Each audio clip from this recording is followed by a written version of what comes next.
आता पुढच्या राजकीय बातमीकडे. गिरणी कामगारांच्या आंदोलनाला उद्धव ठाकरेंनी भेट दिली आणि त्यानंतर आता ठाकरेंनी आम्ही दोघे भाऊ एकत्र आलोत, मुंबई तोडली जात असेल तर आम्ही बघत नाही बसणार असं उद्धव ठाकरे बोलले.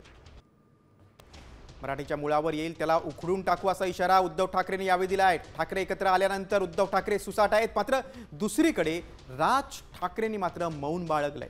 मराठीबद्दल राज ठाकरेंनी आपल्या पदाधिकाऱ्यांनी काही न बोलण्याची सूचना केली. नातू, दोघेही आम्ही प्रबोधनकारांचे नातू. मी शिवसेना प्रमुखांचा पुत्र, राज माझ्या काकांचा म्हणजे श्रीकांत ठाकरेंचा पुत्र. हे तिघे म्हणजे दोन भाऊ त्यावेळेला आणि माझे आजोबा ज्या संयुक्त महाराष्ट्राच्या लढ्यामध्ये होते आणि आमच्या डोळ्या देखत जर संयुक्त महाराष्ट्र म्हणजे मुंबई तोडली जात असेल, चिरडली जात असेल, मराठी माणूस भरडला जात असेल तर आम्ही काय नतद्रष्टासारखे भांडत बसू?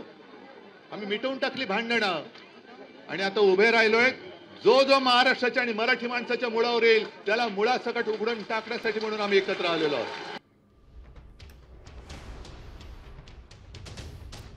राज ठाकरेंचा आदेश काय आहे तर पक्षातील कुणी वर्तमानपत्र, वृत्तवाहिन्या किंवा कुठल्याही डिजिटल माध्यमांशी संवाद साधायचा नाही.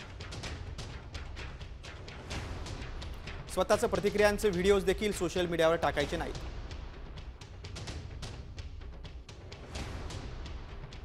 ज्या प्रवक्त्यांना माध्यमांशी संवाद साधण्याची अधिकृत जबाबदारी दिली आहे त्यांनी आधी माझी परवानगी घ्यावी अशी सूचना आहे.